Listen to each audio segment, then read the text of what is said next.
chegando na cidade e a multidão: Hosana, Hosana nas alturas, bendito aquele que vem no nome do Senhor, Hosana nas alturas. Bonito, lindo, maravilhoso, né? Perfeito. Chega numa quinta-feira, Jesus chama seus discípulos para ceiar.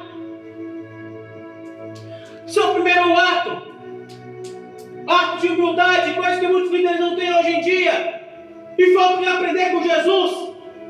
Não estou falando de sentido literal, não, mas você vai me entender. Seu primeiro ato antes da ceia foi o quê? Lavar os pés dos seus discípulos.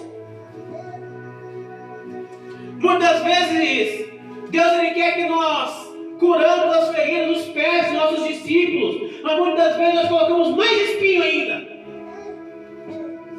E Jesus nos deu esse exemplo de lavar os pés do discípulo como um ato de humildade. Começou a ceia. Conversa vai, conversa vem. De repente Jesus solta uma: um de vocês vai me trair. Vira um alvoroço aquela ceia.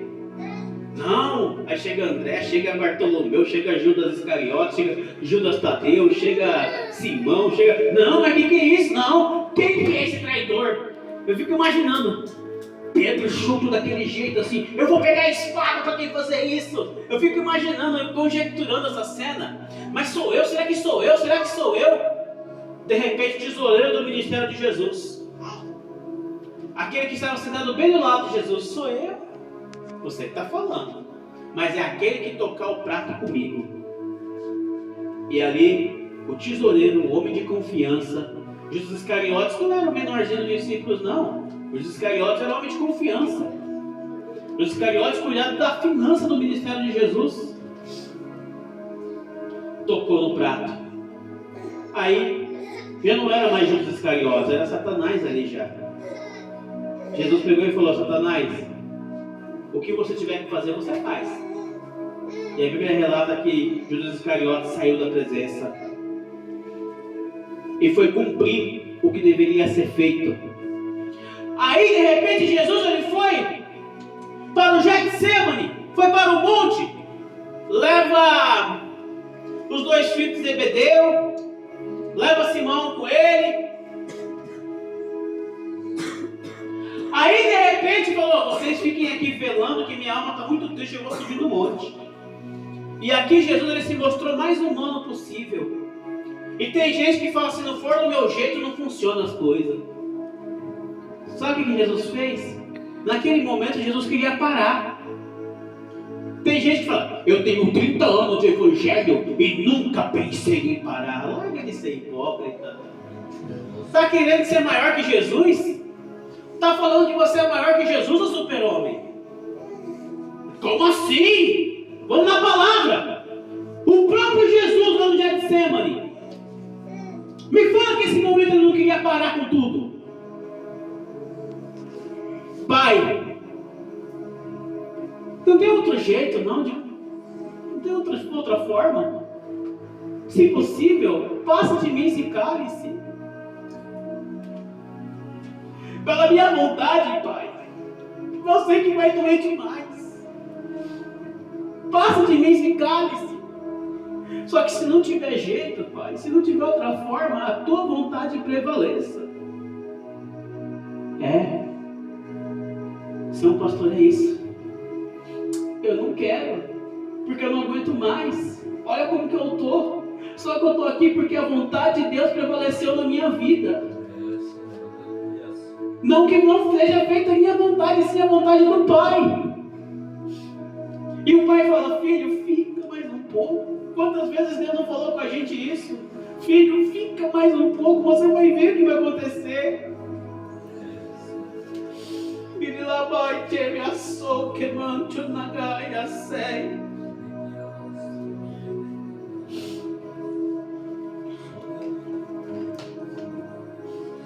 E de repente Jesus ele volta e vê os 3 dormindo. Vocês não conseguem velar nem um pouco por mim, pelo amor de Deus?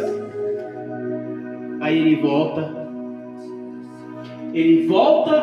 para o monte e fala mais 2 vezes: Pai, se possível, passe de mim esse cálice. Eu não quero, minha carne está tremendo, Pai. Ele fala, a Bíblia fala que ele suou sangue.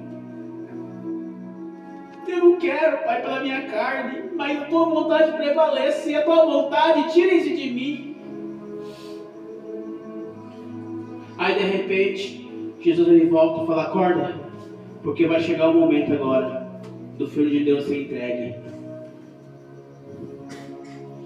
De repente chega Judas Iscariotes, que vendeu nosso Senhor Jesus Cristo por 30 moedas de prata. Aí você fala, né? Não, que absurdo isso, ó.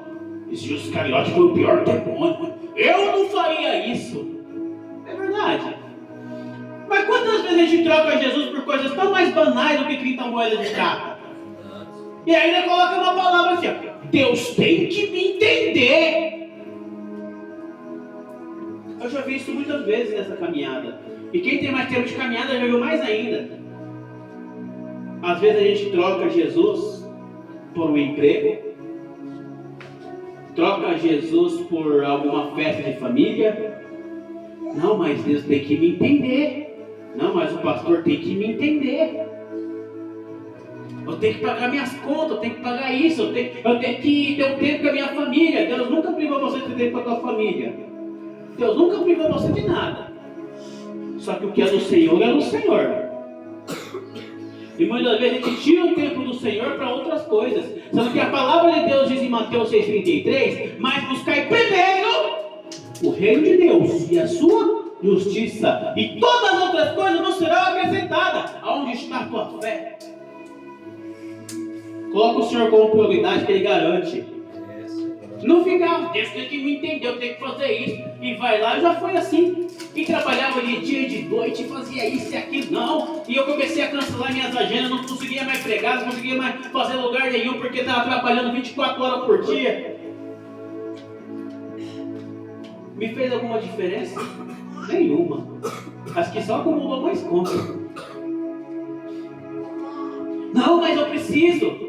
Deus, Ele é o dono do ouro e da prata. Ele vai prover.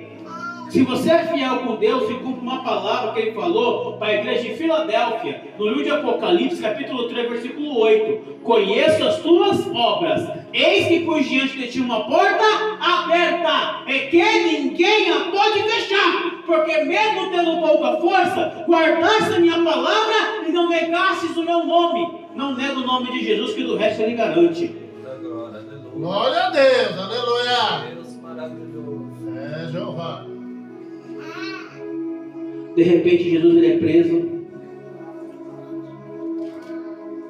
Aí todos os escritores, nenhum deles falou, né, quem foi. Aí chegou João Fuxiqueiro, né? Porque o Mateus ele falou, e um dos que estavam com Jesus sacou a espada. Aí o outro pega e fala, um dos discípulos pegou, sacou a espada. Aí chega o João Fuxiqueiro e fala quem é. João capítulo 18, versículo 10. Então Simão Pedro, foi Pedro, que tinha espada, desembainhou e feriu o servo do sumo sacerdote, cortando-lhe a orelha direita. Aí tem gente que fala, não tem o nome do soldado na Bíblia. Tem sim, João 18, 10. E o nome do servo era Malco. Aí Jesus pega e dá outra bronca. Ei, guarda essa espada aí, rapaz. Porque se você acha que se eu não orasse ao Pai, se eu falasse assim, Pai, eu não quero tudo isso, você acha que eu não ia mandar um monte de anjos para derrotar todo mundo aqui? Você acha que eu não tenho poder para isso? Mas é necessário que o filho seja entregue para cumprir a palavra do Senhor. De repente, Jesus ele é entregue. Jesus ele é julgado. E naquele meio período, Pedro, que tanto defendeu, só que Jesus fez um alerta. Pedro, antes do cantar do galo, tu me negarás 3 vezes. O cantar do galo é a terceira vigília da noite. Quando se batia o sino das 3 horas da manhã, o cantar do galo. E durante esse período, antes um pouquinho, as pessoas chegaram até Pedro e falaram, esse aqui andava com eles. Nunca nem ouvi falar, pelo amor de Deus. Por 3 vezes, eu não conheço esse homem. Mas de repente Pedro se lembrou do que Jesus falou e se arrependeu amargamente. Essa foi a diferença. Pedro e Judas fizeram praticamente a mesma coisa. De alguma forma traiu Jesus, certo? Só que Pedro se arrependeu e Judas se conformou.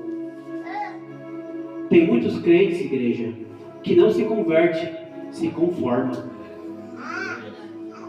Cutucar irmão. Muitas das vezes, eu sei que eu pequei, mas Deus me perdoa. Mas não há um arrependimento genuíno como Pedro teve. É por isso que muitas vezes não há mudança. Judas se conformou e foi tentar se matar. Azar dele ainda que ainda ele se precipitou e caiu lá no meio do precipício, entrando, ele ficou para fora. Então Judas, ele não chegou a se enforcar, ele foi para se enforcar, mas ele se precipitou, ou seja, tropeçou, caiu no penhasco lá. Está lá em Atos primeiro, depois vocês veem a história de Judas Iscariotes. Então ele foi para se enforcar, mas ele teve o azar de tropeçar. E ali foi conhecido por um nome, aquele vale, por conta da morte de Judas. Então, Jesus ele foi preso, Jesus ele foi julgado na celebração para Páscoa, onde tinha Barrabás, acusado de matar um soldado romano, e tinha Jesus. Mas eu falo, igreja, que a maior traição que Jesus passou não foi de Judas Iscariotes. Tem gente que fala que foi, mas a maior traição que Jesus passou foi neste momento, onde Pilatos pergunta: quem vocês querem que solte? Aí chegam os sacerdotes, os doutores da lei, começam a subornar. Fala que Jesus vai ser crucificado, fala para Barrabás ser solto. E começou ali a subornar. E muitos aceitaram aquele suborno em troca de Jesus. Sabe quem é que era esse povo? É aquele lá no domingo. Estava lá: Hosana nas alturas, bendito que vem no nome do Senhor.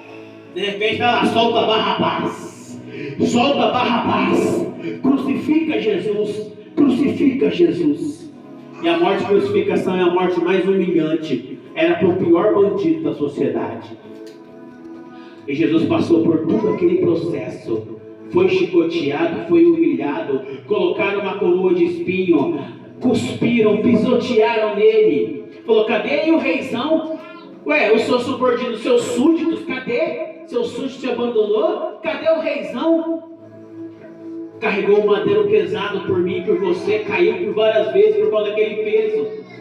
Até que apareceu ali no meio do contexto um homem sirineu, que era onde tinha pessoas negras ali, e coagiram ele a carregar o madeiro com Jesus. Chegando ali no momento, no Gólgota, no Calvário, a cruz não cabia em Jesus, porque aquela cruz era para ser de Barrabás. Barrabás estava condenado. Pilatos, para ele estava tudo bem, tipo, vão soltar Jesus e Barrabás vai ser morto. Mas aí quando ele viu que não era nada disso, ele lavou as mãos e falou: sou inocente diante desse homem. Aí o povo, né? O sangue desse homem recaia sobre nós e sobre nossos filhos. Que foi a pior besteira que eles fizeram. Só que Jesus foi tão misericordioso que lá na cruz, ele desfez aquela maldição que eles mesmos colocaram. Como assim, bispo? Pai, perdoa eles não sabem o que fazem. Lá, com Pilatos, e o sangue dele caia sobre minha cabeça e a cabeça dos meus filhos. Aí Jesus, lá na cruz, tirou: Pai, perdoa eles não sabem o que fazem. A cruz não era de Jesus, era de Barrabás. Tiveram que deslocar o ombro de Jesus para ele caber naquela cruz. Colocaram um prego tão grosso ali para poder prender as mãos e os pés de Jesus, que já estava ali tão machucado. Foi colocado no centro como destaque, no meio de dois ladrões. E todo mundo: cadê? Não é você que vai destruir o templo e reconstruir em 3 dias? Aí chegou o ladrão da esquerda: você não é o filho de Deus, não? O que está fazendo aqui? Tira nós daqui, aí eu vou acreditar em você. Aí chega o outro ladrão lá na cruz. Fica quieto, rapaz. Você não teme a Deus, não? Sofrendo o mesmo castigo do teu filho? Nós estamos aqui porque merecemos, mas o que ele fez de mal? Aí ele fala: Senhor, lembra-te de mim quando tu estiveres no teu reino. Esse homem eu interpretava na Via Sacra. Eu ficava mais de 3 horas na cruz. Eu era o ladrão que se arrependeu. Aí Jesus, ele... Amados, todos nós vamos passar pelo tribunal, certo? Antes de ir para o céu e para o inferno. Só que eu vejo um homem, um ladrão, que foi a primeira pessoa com passaporte direto para o céu. Merecia? Não. Mas Jesus pegou e falou: em verdade eu te digo que ainda hoje tu estarás comigo no paraíso.